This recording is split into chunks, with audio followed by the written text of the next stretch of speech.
My beauties, welcome to the very first episode of the Apsara Love Letters.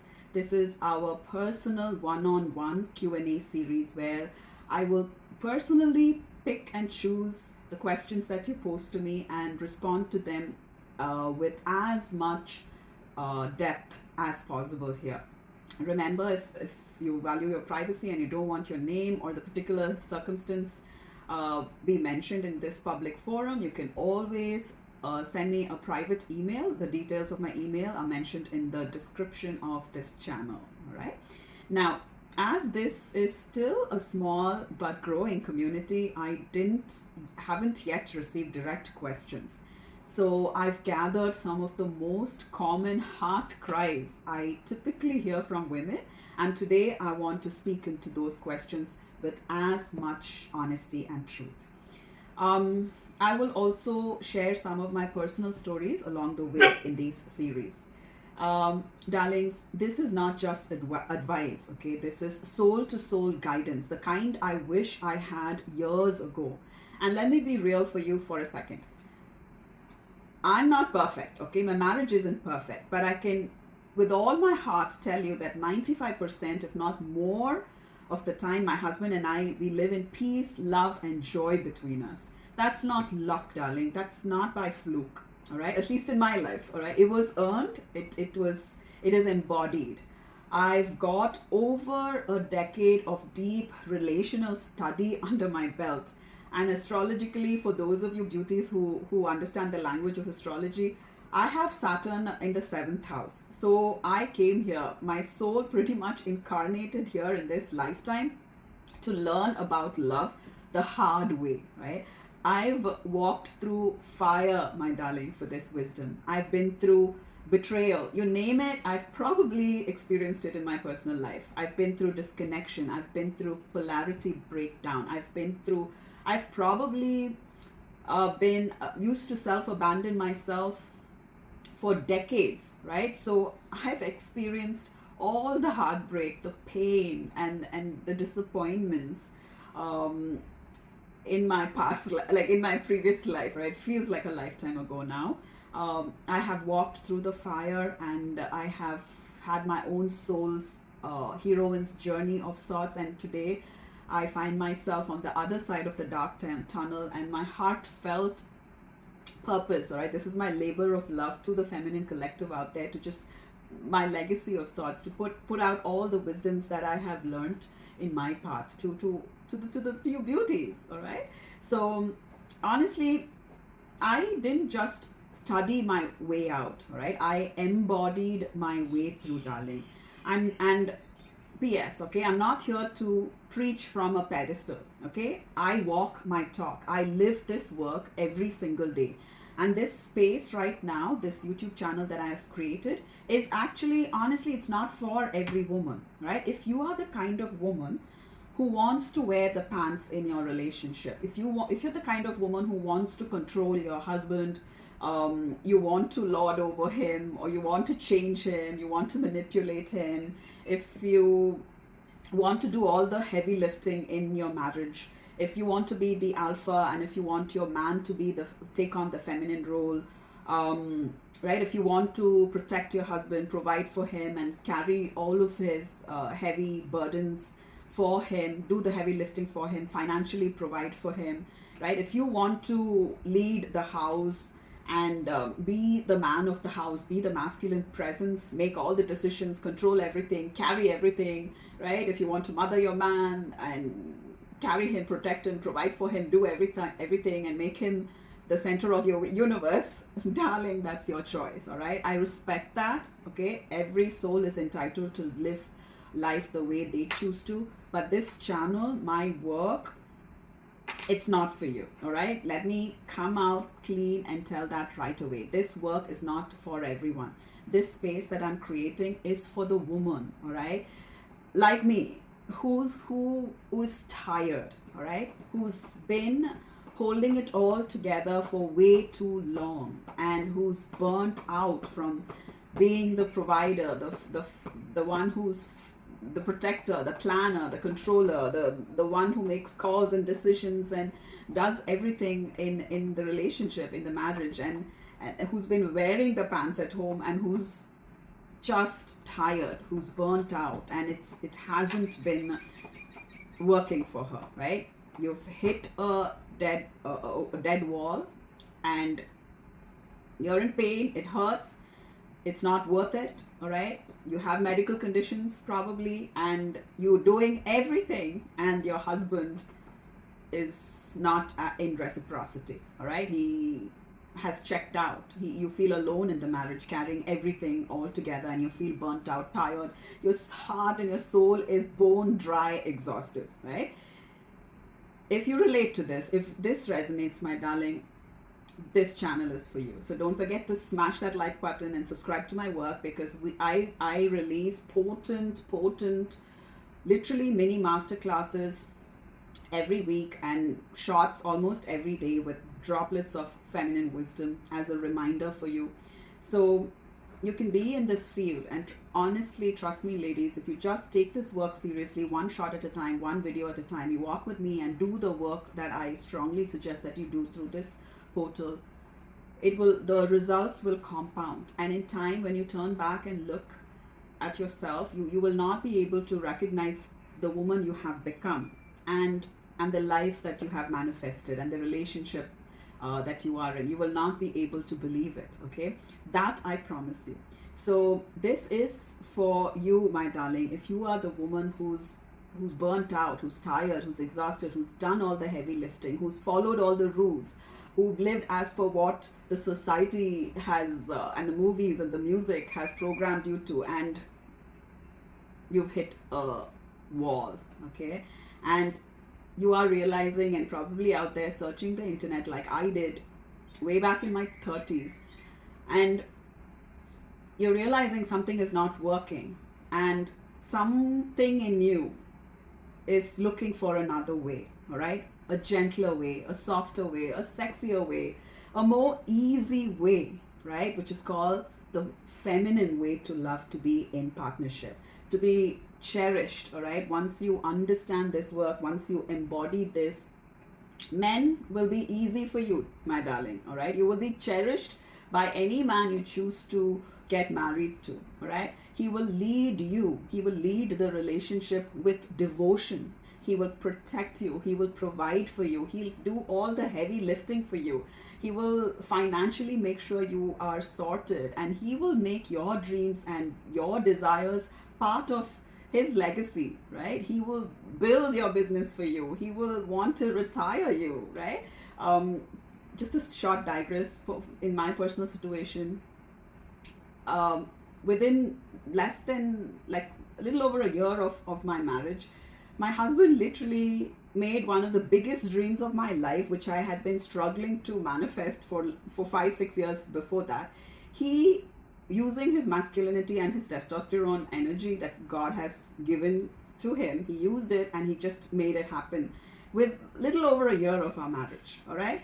And literally he retired me because of that, and I will always be grateful to him for that. So this is what divine masculine men can do for you, all right, in your life. They can make your dreams come true. They will lead you, they will protect you, provide for you. They will hold that container of marriage beautifully, so you can feel so safe, cherished, adored, and you know, be in your flow, be in your magic, and just enjoy your life. And that is all he will want from you. He will only want to see you smile. He will only want to see you enjoying your life, and that is all what he will want in return, all right? So this is what is possible if you take this work seriously, you do the work, and you embody these codes, right? So ladies, whether you married or dating, if you've hit a wall, if you're tired doing it all yourself, and if you feel alone in your marriage, if you're done being in survival mode, if you're done, you know, being a man all the time, for you, for him, for everybody, right? This is where the magic starts. This is where you get to start living your soft life, and slowly but steadily becoming what I call the Holy Grail woman with the Apsara codes. And for this kind of a woman, Love isn't a battlefield, right? It's a blessing. It'll become a literal blessing in her life. It is not something she'll have to perform for. It is not something she'll have to change for. It is not something she'll have to become strong for and do 100 things for. All right, it will just become a blessing. It'll become easy. Her life will become soft, gentle, and in that beautiful container that her masculine husband holds for her, she can just live her best life. All right. Before we dive deeper, remember, darlings, I want two promises from you. All right. In my world, in this portal, there is no such thing as perfect. Okay. So promise me this. The first promise: you're not going to judge yourself. No self-judgment allowed here. No self-condemnation allowed here. Yes, you can discern yourself and know yourself, of course, but no judging yourself. All right. And absolutely no self-criticism, darling. All right. That's promise number one. Do you promise that? Let me know. Speak it out aloud as long as you're alone in your room. All right. Say that. I promise, Alejandra, no more self-judgments. Awesome. The second promise, my darling: only self-love towards yourself. Only self-awareness to know yourself more deeply. I want you to show yourself empathy, right? So be compassionate towards yourself. Become your own best friend. You got to be, right? Through this journey, one shot at a time, one video at a time, you will get to become your own safest space in the entire planet. Okay? Not your parents, not your friends, not your relatives, not your siblings, not even your husband. You will become your own safest place. And because of that frequency that you hold, your husband will want to create a safe container for you. All right? And we got to learn, all right? This is all part of the second promise, all right? We got to learn to reparent ourselves, to soothe yourself by being your own best, unconditionally loving mother, and your own best, unconditionally protective father who sees you, who witnesses you, who hears you, who gets you, all right? And through this second promise that you're making me, okay, this transformation will begin, one droplet at a time, through self-awareness, through deep self-inquiry, through self-love, okay? So I have my warm drink with me now. Go grab yours, lean back, relax, and come along this journey with me, love. Let's begin, shall we? So the first question I have here is this: why do I keep attracting unavailable men? Okay, you know, this one used to be a big one for me. In fact, the biggest one. Now, attracting unavailable people, men into your life, or your husband being unavailable to you, right? These are just external manifestations, darling, right? You have manifested this circumstance or experience because the root, the seed of it is something else. So you say, why is my man unavailable? Why am I attracting unavailable man? That's just the tree outside that everyone gets to see and you're experiencing. But the tree has a root inside, and okay, and that root started from a seed, right? And in this particular case, it is two seeds that I want to talk about. So if you're experiencing unavailable men, it is because of these two seeds that you still hold in your field, my darling. Okay? The first seed. You probably experienced unavailability in your early childhood from your biological father or your father figure. Okay, so that's seed number one.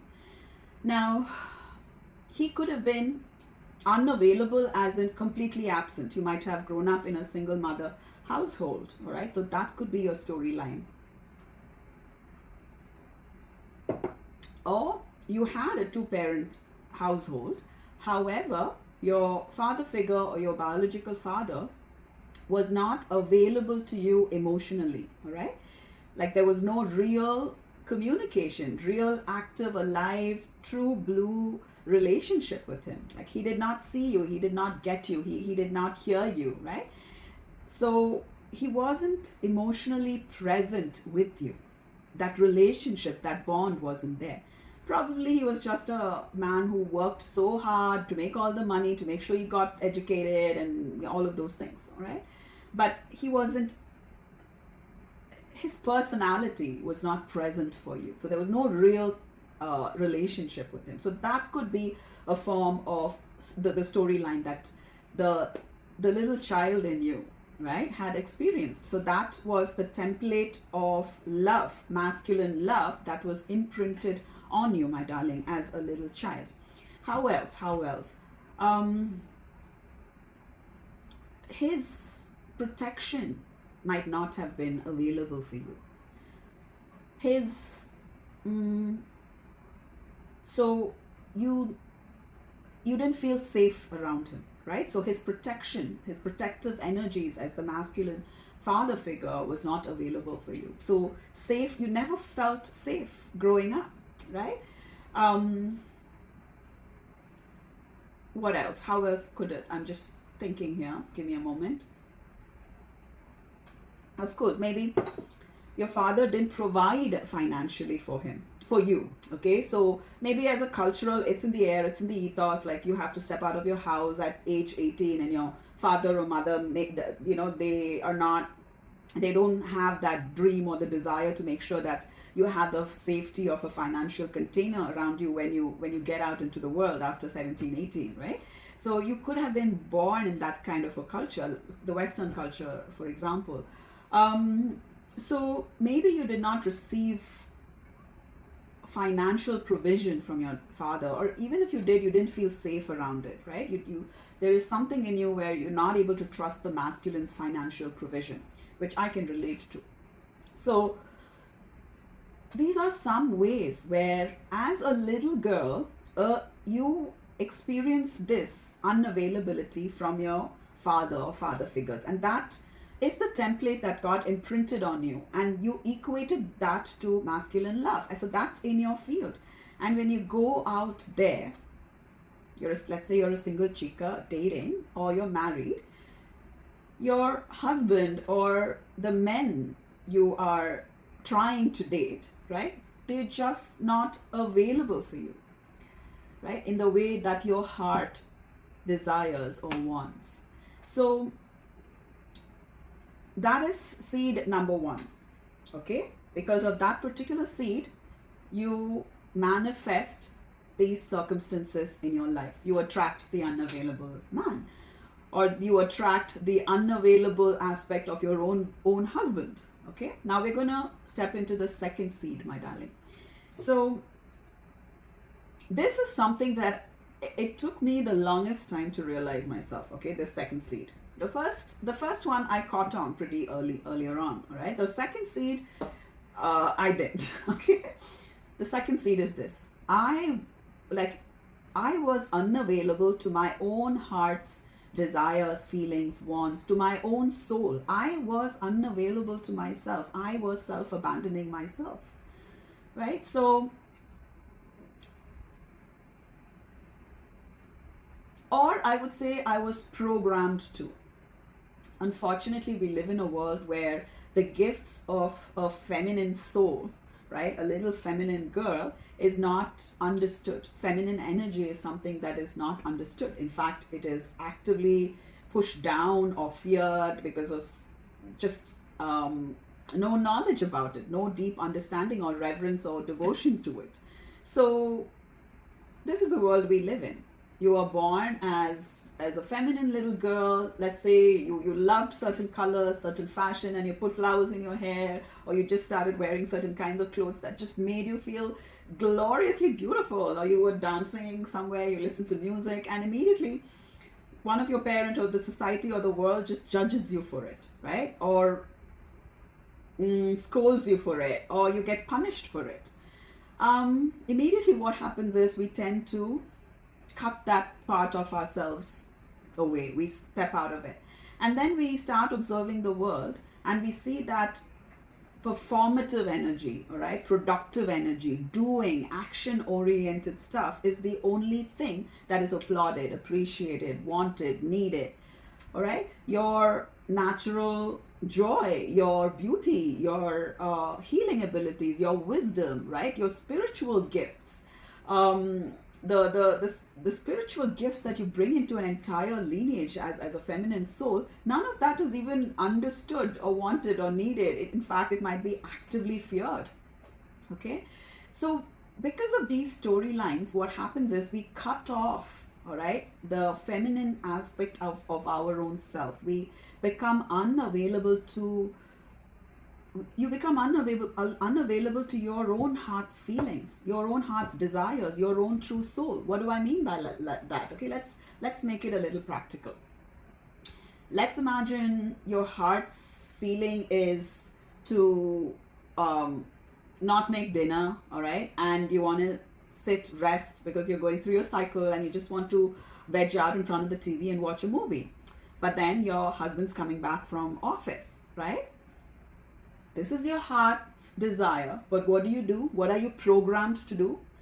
You self-abandon your true heart's desire. You quickly jump up, right? And you might not even have the energy to smile at him or welcome him, your husband, into the house, but you perform all of those wifely duties. You push yourself against your own body's needs, your own heart's desires, and you go and make dinner and you labor and you like sweat and be the good wife, and you come in like total self-abandonment, completely not prioritizing yourself, who you are as a soul, your body's needs, your heart's needs, and you just overperform and you just go and make that meal with all your sweat, all right, and you place it in front of your husband. And imagine your husband doesn't appreciate it, okay, who doesn't enjoy it. He's in his own world and he just gobbles it up and he continues with it. And you have killed a part of yourself to do that. And that's going to trigger you, right? So in that one moment, I've been there, darling, right? You have abandoned yourself. You've become unavailable to your own heart and soul. And most of the time, this is because women and feminine energy has been actively devalued in this kind of world, the kind of world that we live in, darling. Okay, so I don't blame you for it, but we are programmed literally to abandon ourselves, to forget about our heart's feeling, our soul, our physical needs, to abandon all of them, to become unavailable to all of them and perform for someone else. Be it your father, be it your mother, be it your husband, be it your children.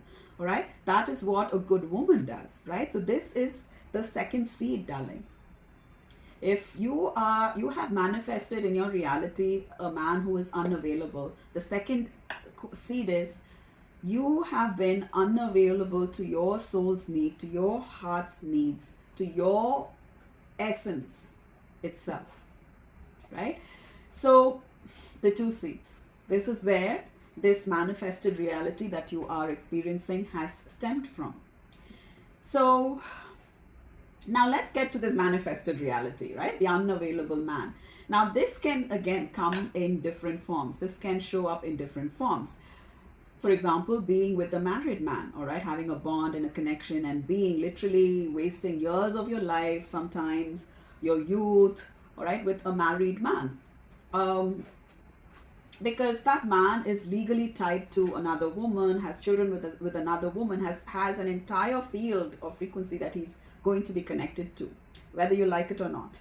And you having this interaction with him, right? And he can never be 100% available to you, legally, spiritually, emotionally, mentally, right? Financially, he simply cannot. So his world cannot be available to you, right? Excuse me. So that is a form of unavailable man that you could have manifested in your life.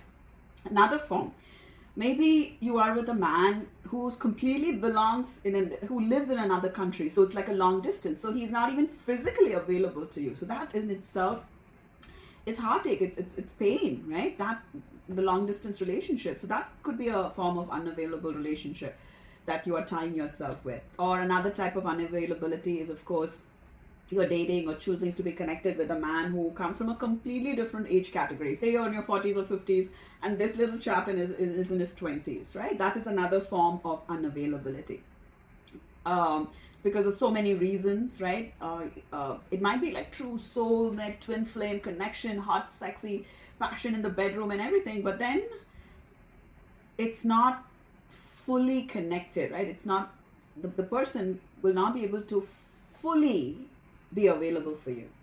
So that could be a form of unavailable relationship that you are manifesting. And of course, the most obvious one that every woman talks about is emotionally unavailable man, right? He's not present with you. He doesn't see you. He doesn't get you. He's not connected with you emotionally. So this is how this manifested reality of yours, it can show up in different ways, okay? Different forms, different types of relationships. However, the hurt, the human experience, the feminine experience of it is, the feelings of it still remains the same. The hurt, the pain that you go through, okay, is still the same. So if you relate to this question, my darling, and if you find yourself manifested this sort of reality in your love life, either you're married to a man who's unavailable to you, or you are actively chasing and dating a guy who's just not available to you, cannot be available to you, or not is not actively available to you, then I have a couple of journal prompt questions here for you.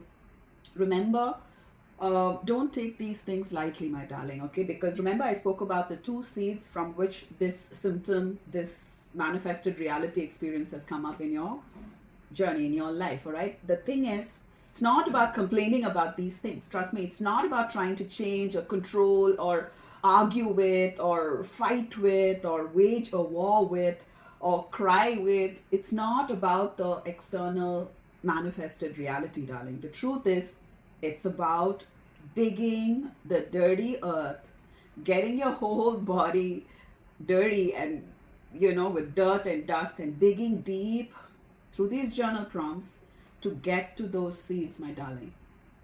To get to those two seeds and to stay with them. Remember the second promise, with self-love, self-compassion, being your own safest space, becoming your best unconditional mother, soothing yourself, just staying with those moments, whatever those two seeds bring out for you, memories, emotions, all right? Or you might just feel numb. Sometimes the trauma is so big that your nervous system shuts down, and all that you feel when you start answering these questions that I'm soon going to give to you is numbness. Numbness is trauma, my darling. Or you might feel depressed, you might feel pain when you answer these questions, and you go dig deep, dig deep, dig deep. But hold yourself with love, compassion, empathy. Be your own best unconditionally loving mother, and tell yourself what you need to tell yourself. All right? Be your own unconditionally protective father and draw boundaries if you need to. So this is the great work, as I call it. This is the inner work. This is the healing work, my darling. When you change the frequency of these seeds, and when the seeds die, okay, they alchemize and you let go of them, and when the seeds die, the entire tree will shift. Okay, either it dies, or because the seeds change into something else, a brand new, different sort of a tree gets created in your life. Okay, so these are the journal prompts I have for you, my love. If this first question resonated with you, and if you are continuously experiencing men who are simply not available for you in your marriage or in your dating life, all right? Okay, I hope you have your journal ready and your pen ready. So all these questions gonna help you dive deeper into your soul around all of these things, around these patterns of why do I always fall for the guy who's hot and cold, right? Why do I feel more alive when there's when there is emotional chaos? Why is it that I'm attracting that? Why is it that I feel that chemistry only when there is chaos? Why do I lose interest the moment the man is actually consistent and kind and providing for me and protecting me and present for me? Why am I finding that boring? Why am I arguing with that? Why am I creating chaos within that? But and creating chaos, and only that chaos is something that I'm attracted to, that is something that I feel turned on about. Am I making sense here? Right? So for me, I did keep creating chaos through many unavailable relationships, darlings, when I in my single girl era, right? Until one day I learned that your nervous system doesn't care what you want. It only draws to what is imprinted in it. Okay? And I was like, oh my gosh, that explains so much. I mentally, cerebrally say I want marriage and commitment and safety and security and consistency from a man, but that is not, when a man shows up in that way, that's not what turns me on. I find it boring. I repel it. I sabotage it. But a man who is married, or a man back in the day, right? Not now. A man who's just simply cannot meet me, simply cannot be present for me for whatever reasons, that is the one I find hot, exciting, thrilling, and I chase after and I perform for and everything. When this man will be willing to do everything for me, nurture me, like take care of me beautifully, that is not what I would want. This is what I would want, right? So when I understood that my nervous system doesn't choose something based on what I want, but chooses something based on what is imprinted in it, I was like, oh, that explains so much. Because through my entire childhood, right, that's what I knew. That was what was imprinted for the definition of love for me. That inconsistency, trauma, people who didn't see me, respect me, people who did not protect me, provide for me, did not fully adore me, right? So that anxious edge, that fear, that inconsistency, that anxious edge was what my nervous system equated to love as a child. And no matter what I thought I wanted, my nervous system was choosing unavailable men during my single girl times, all right? Feels like a lifetime back, but yeah.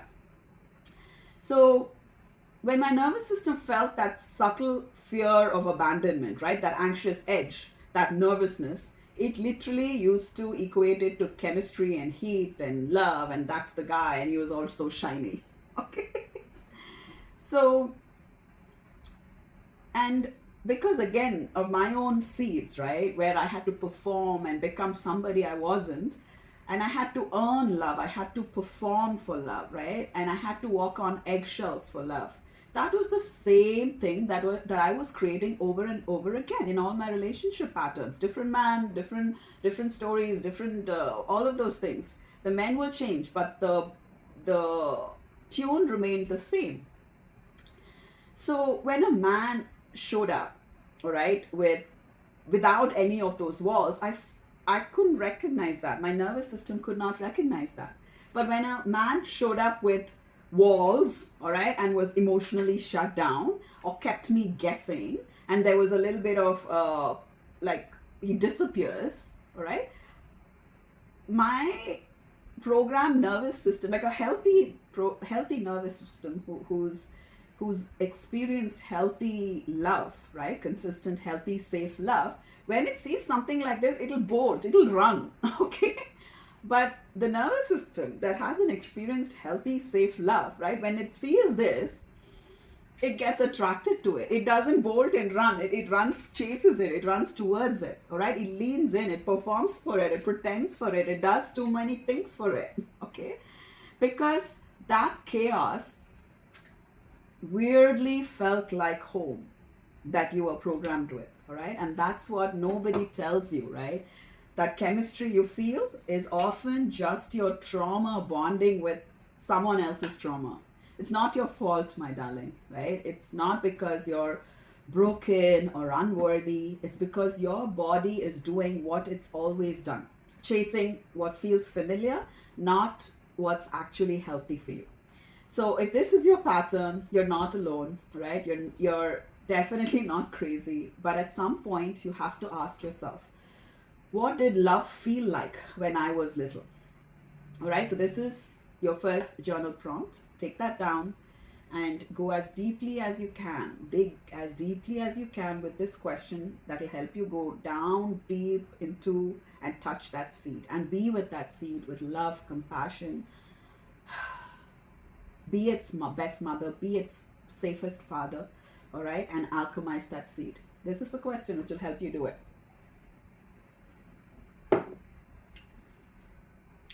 What did love feel like when I was little? Right? Take that question in different directions as much as you want, right? Was it warm? Did it feel safe? Did you feel seen? Or did you have to be the good girl, right? The good girl who had to perform, who had to become someone she simply wasn't. You had to become the high achiever. You had to become the speaker when you quite naturally were a still soul, a still quiet soul which held a lot of wisdom within it, but you were not allowed to be that. You had to become a loud talker, right? So what did you have to become to be that good girl? Who did you have to leave behind? Did you have to become the caretaker, the fixer? Did you have to become the father?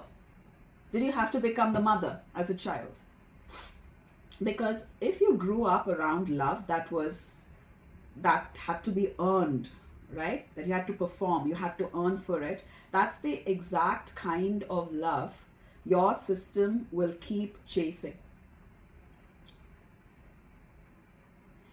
Now, if at this juncture, right, you're asking, Eliandra, does that mean I am cursed for life? The short answer is no, my darling. You can rewire yourself. I have done it. Okay, so it's possible. You can rewire your nervous system. You can completely rewire and change your love story. I mean this. Okay, you can rewire this. You can choose differently. You can choose to choose yourself. You can choose to not abandon yourself moment by moment, one day at a time. All right. Drink that 1 liter of water instead of forgetting all about it and ironing and washing and taking care of your husband's clothes. All right. Go shut off your phone, shut off your computer, give your husband the key to the front door, and you will go and go to sleep at 10 o'clock, 11 o'clock, even though your husband works late into the night. You don't have to go and open the door and welcome him and be the performing good wife for him, by abandoning your own health. No. So one choice at a time, each choice you make to choose your own health, choose your own physical well-being, choosing your own mental well-being, your spiritual well-being, each choice, moment by moment, by practice, my darling, you can rewire it. But it starts with awareness, all right? And a ton of compassion. It starts with moments like this, moments where you whisper to yourself, I am allowed to want more. I'm allowed to stop proving myself. I'm allowed to stop being the provider. I'm allowed to stop doing everything. It starts with moments where you tell yourself, I deserve love that feels safe and available. Trust me, ladies, it will not feel natural at first, all right? It might feel awkward. You will feel weird when you choose to eat first when you're hungry, even if your husband's sitting in front of the TV and he's not hungry yet and he wants to wait. And you choose your own hunger, your physical need, and you do it. The first time you do it, it'll feel awkward. It'll feel weird. It will not feel natural because you're used to performing. You're used to abandoning yourself for the sake of love. All right? But practice anyway. Choose your needs anyway. Choose your spiritual, emotional, physical health anyway. Choose your dreams and your heart's feelings anyway.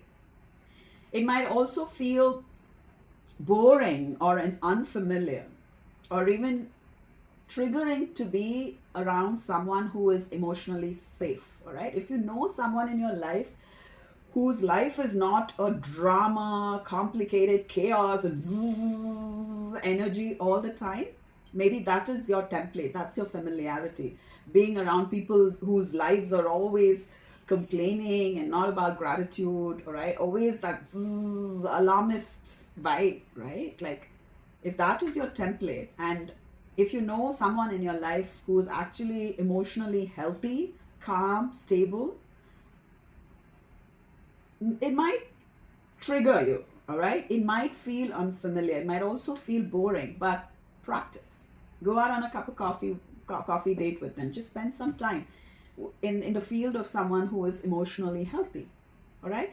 But stick with these choices. Stick with these moment by moment decision to choose yourself, darling, because the moment you start choosing what's actually good for you, not what's just familiar, not your knee jerk reactions, right?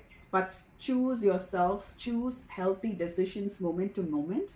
That's the moment your entire life will start to change. That's how that seed, the two seeds that I mentioned, will shift in its codings. And I promise you, darling, it's so worth it. Okay? It is so freaking worth it. So, see, today, so when I met my husband, within the first year, right, he was completely providing for me financially. I moved into his house, of course, this home, and he took care of everything. He took everything off of my shoulder, which as a single girl I was carrying, right? And I had this dream, I had this plan worked out about a particular project which would completely take me on a different trajectory. And I was working on that project actively for 5 to 6 years, but it was so difficult. There were so many complications and situations around it that my feminine nervous system was just collapsing with the heaviness of it all. It was a burden, trust me. Not that I didn't work it, all right? I had used my own masculine energy to try and battle it out, to try and figure out that project as best as I could. But the circumstances were such that it was hard. It was just burdensome. And I chose, all right, it felt boring in the beginning. It wasn't hot and sexy, and it didn't trigger me in all the bad ways. So it wasn't something my nervous system was familiar with, but I chose into it one date at a time, right? And I opened myself up to it. There was a moment, in fact, I self-sabotaged it. I literally told my now husband at that time, he was one among the men who were in my field, and I was rotationally dating and not sleeping with many men, but rotationally dating many men. And this person did so much for me, honestly. Okay. And I used to find that quite unfamiliar. It was weird. Okay. But at one moment at a time, one date at a time, I kept choosing it.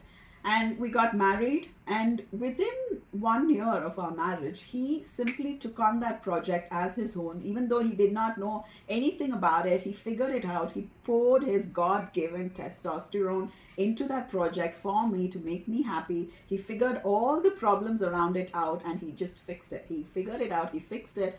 He retired me. He made my dream, one of my first dreams, come true within the first year of our marriage. So imagine if I had chosen from my old patterns, my old seeds, and I chose into familiarity. And again, a man who cannot meet me or be available to me. This world, this life track that I'm on now, financially speaking, might not even be available to me, darling. Right? So I promise you, do this work and it'll be so worth it. It'll be worth it. Remember the few questions I asked you about? Dig deep. Dig deep, go into those seeds. All right?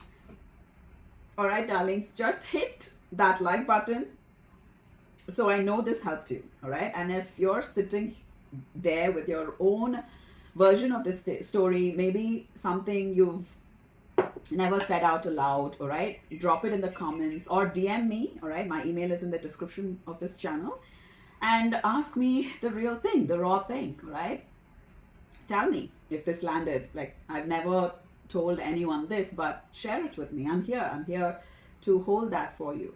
All right. This is the kind of work I've incarnated to do. So yeah.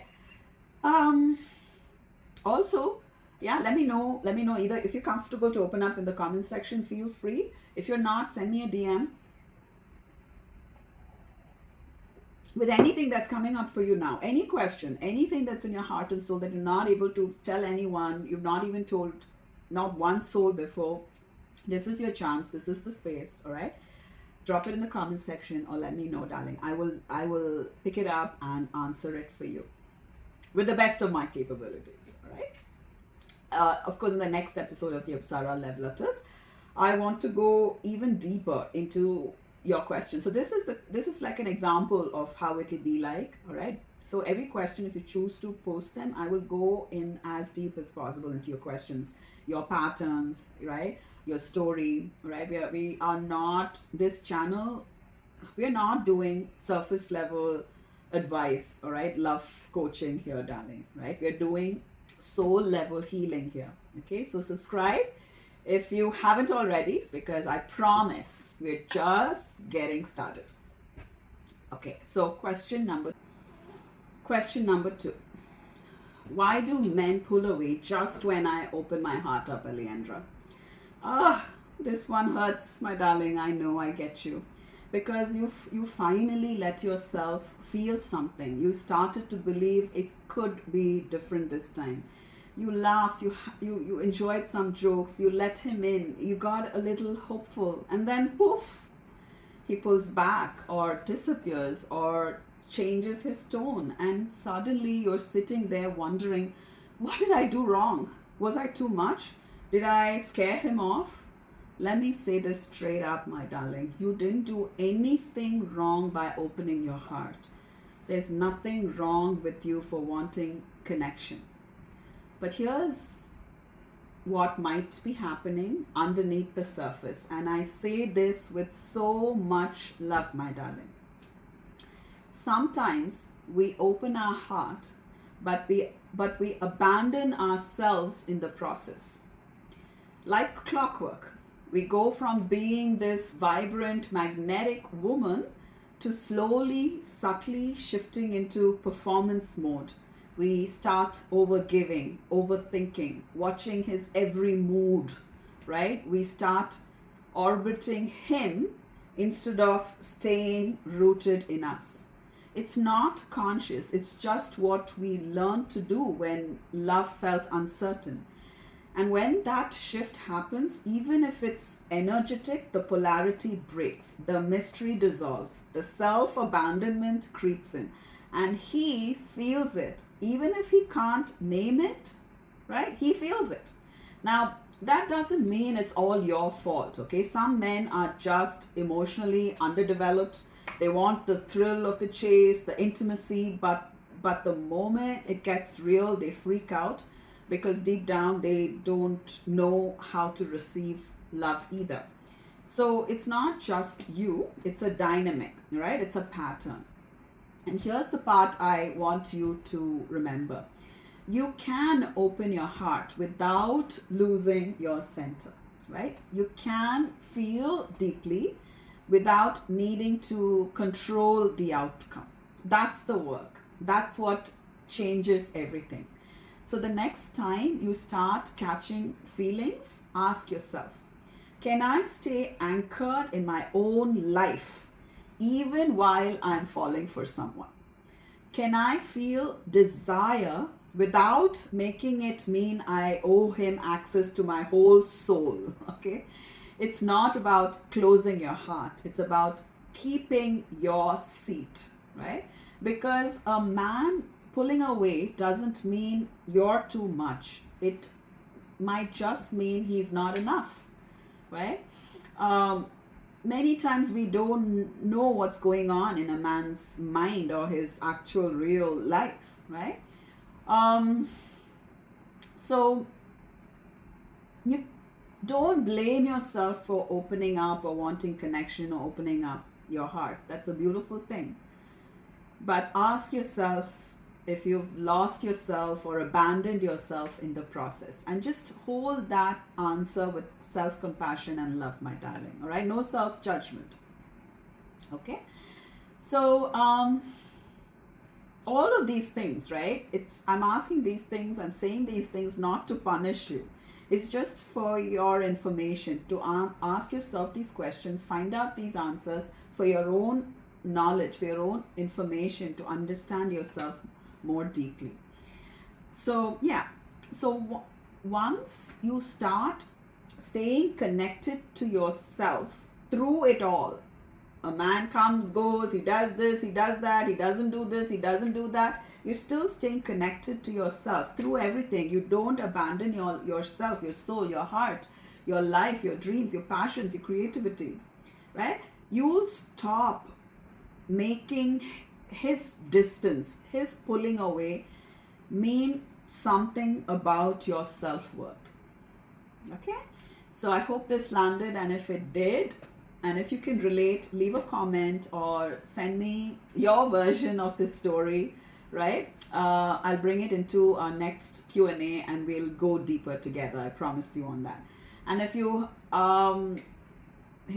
haven't already subscribed, smash that like button, darling, and subscribe to my work, because every little thing matters to YouTube algorithm, and one little action of yours will help spread this message to the feminine collective out there. All right. And if you can think of that one girl in your life, that friend, that relative who might need this perspective, don't forget to share it with her as well. Okay. All right. What's the time? All right, ladies. All of your support, your comments, everything means so much to me, darling. Okay. It keeps me on this path. It helps me create more of these raw, real conversations for you. Okay, so let's move on to the next question. Question number 3. Alejandro, what is feminine energy and how do I start being in it? How do I start the healing work? Okay, let's get real for a second, because honestly, the phrase feminine energy gets thrown around so much, and a lot of it sounds like fluff. All right, wear flowery, flowy dresses, light candles, be soft, cool, but like, what about the part of me that's exhausted from holding everyone up? All right, the part that doesn't feel soft at all. All right, the part that just cannot feel its vulnerability, the part that's hyper independent, always solving problems, always in her head. That's the part I had to face first, my darling. So here's how I see it now, all right, in the rawest, most honest way. Feminine energy is your ability to feel, to slow down, be in stillness, to receive without apologizing, to receive and accept with grace and gratitude without having to do something back in return. Feminine energy is about trusting your body more than your to-do list, right? And for most of us, our feminine energy got shut down earlier on because the world rewards women who do, not women who feel. So we built our whole lives on achievement and emotional control, thinking that was strength. But real strength is sitting in your feelings and being there, all right? Being with your soul, having that deep relationship, that intimate relationship with your own heart and feelings and your soul without running away. That is strength, real strength, my darling. And that is where magic lies. That is where you can create the life of your dreams, and all your dreams can come true magically. It's little choices. It starts off with little choices, moment to moment. It's like resting, choosing to rest when your body truly feels tired, but your mind says hustle to do this, that, this. Your mind is saying that, but your body needs rest, and you're choosing in that moment your body and its requirements. It's letting love in without bracing for betrayal, right? And healing your feminine energy starts with these tiny shifts, like checking in with your body before checking your phone, right? Like noticing when you clench your jaws, or when are you overriding your feelings for the sake of someone else. Like asking, what do I actually feel right now? And can I let that be here without trying to fix it? Okay? It will be awkward at first. You'll want to distract yourself. You'll want to go numb. But I promise you, the more you stay with yourself, the more you come home to you that doesn't need to perform to be loved, right? The safer it gets to be soft, the safer it gets to be you. So try this sometime today, darling. Place one hand on your belly, breathe deep into it, and just whisper. Right now, if that's possible. It's safe to slow down. I don't have to carry it all the time. These are the moments, darling, when the magic slowly starts and the codings of the seeds dissolve and dissipate and alchemize, right? So if this landed, if this resonated, if you've been operating in your masculine for years, like I did, like almost into my late 30s, I was in my masculine, ladies, right? And I lived a very hard life, a very painful, deeply harmful, unhealthy, toxic. You could not give me the world. I will never go back to that, okay? So if you're operating in your masculine for years and don't know how to get back to yourself, get back to your heart, your body, to your own feminine wisdom, to your own soul, all right? Drop a comment and tell me, or DM me. I'm thinking of doing a whole Q&A episode just on reclaiming your feminine energies, all right, in real time, like in real life. So if this landed, let me know. If it's something you want, right, let me know. And go ahead and hit like if you want more of these grounded, honest conversations, all right? And all right, ready for the next one? Let's go. All right, question number 4. Am I too old to find real love now? All right, I'm 40 plus. Okay, can we just rip this one wide open? Okay, because I've had this thought too, not once, many times, because I found my healthy, safe love in my second marriage, which was in my 40s. Okay, so I've had this thought running through my mind too, when I was single and in my early 40s, okay? It's quiet, but it stings, right? Maybe I missed the chance, right? And if some soul, for whatever triggered reason in the world, you know, the women who are over the mountain or hill or whatever they call it, right? All of these things, codes are out there in the matrix that can get to you sometimes. And you might have this thought that maybe I missed my chance. Maybe all the good ones are gone, right? All the men are married, right? Maybe I'm too complicated now. I'm too wise. I'm too intimidating, whatever.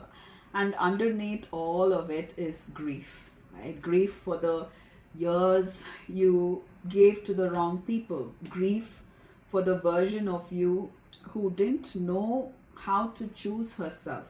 Grief for the girl who thought she had to earn love by dimming her light. But let me say this clearly, and I mean it. You are not too old. You are just too conscious to keep attracting what's beneath you. Okay? Let me say that again. You're not too old. Maybe you're just too conscious that certain things you don't find attractive anymore. Okay? The truth is, darling, you outgrew the woman who settled maybe, and now you're standing in a season of deep self-remembrance, which means, yes, you're more selective. Yes, the dating pool feels smaller. Okay? Yes, you're not into games anymore, but that doesn't mean it's over, darling. It means the universe is filtering. It's not delaying you. It's protecting your frequency. And also, let's be real, you're not just looking for a boyfriend anymore, right? You're looking for a mirror, a match, a partner in power. You're looking for someone who sees you and doesn't flinch or run away. And that takes a different level of you to receive. It takes you seeing yourself that way first. So no, my love, you're not too old. In fact, I'd argue you've never been more ready. Not because you're perfect, but because you're honest. And that's perfection in my books, right? You've done the work.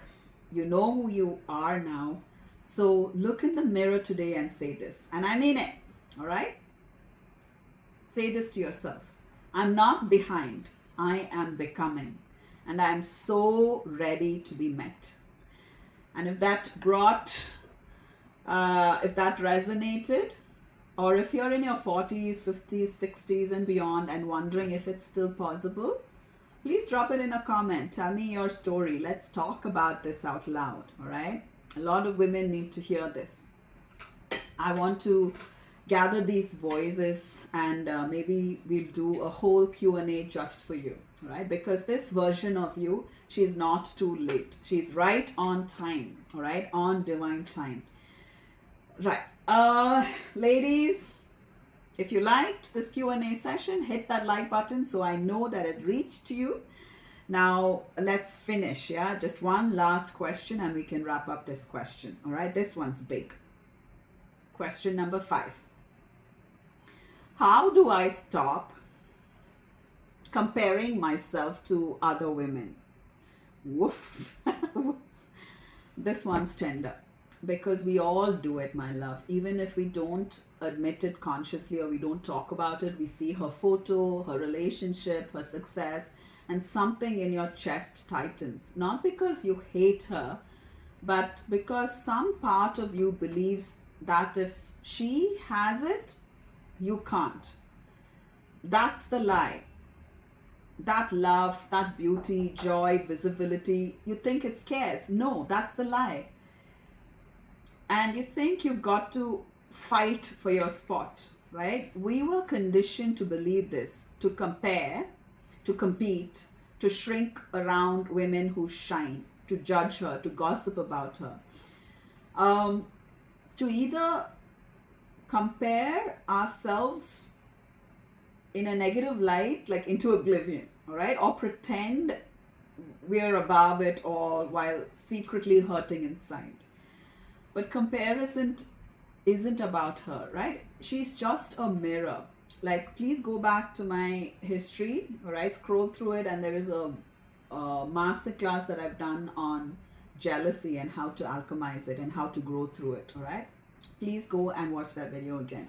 If this resonates, if this question lands, go back, because I'm just, going to have a short talk about this question here, but in that video it's a long video. It's packed with embodiment transformational work, all right? It's a mini masterclass. Go and watch that. So this woman that you're feeling jealous over, right? She's just a mirror, my darling. It shows you where you might have abandoned yourself, or that that mirror shows you your true soul's heart's desires, or what your heart wants to experience in life. And I say this with so much gentleness. That woman you're comparing yourself to, she's not your enemy, all right? She's in fact your signal. She's showing you the part of yourself you haven't owned yet. The part that wants to rise, wants to experience. The part that wants to be seen, the part that wants permission from you. So instead of spiraling into guilt and shame, right? Ask yourself, what does her life, her energy, her success awaken in me? Am I jealous, or am I just longing for my own next level that I see in her? And then bless her, right? Seriously, bless the woman you used to envy, because when you bless what triggers you, you reclaim your power. And here's the wild thing. The moment you stop competing with other women, you become unmissable, right? Because you're not leaking your energy anymore. You're not outsourcing your worth.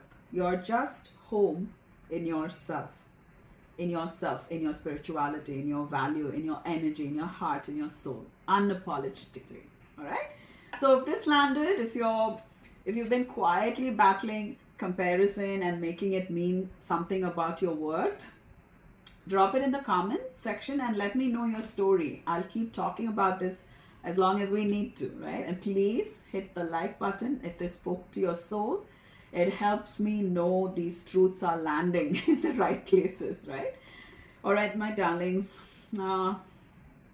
Let's wrap this episode, our very first question and answer episode.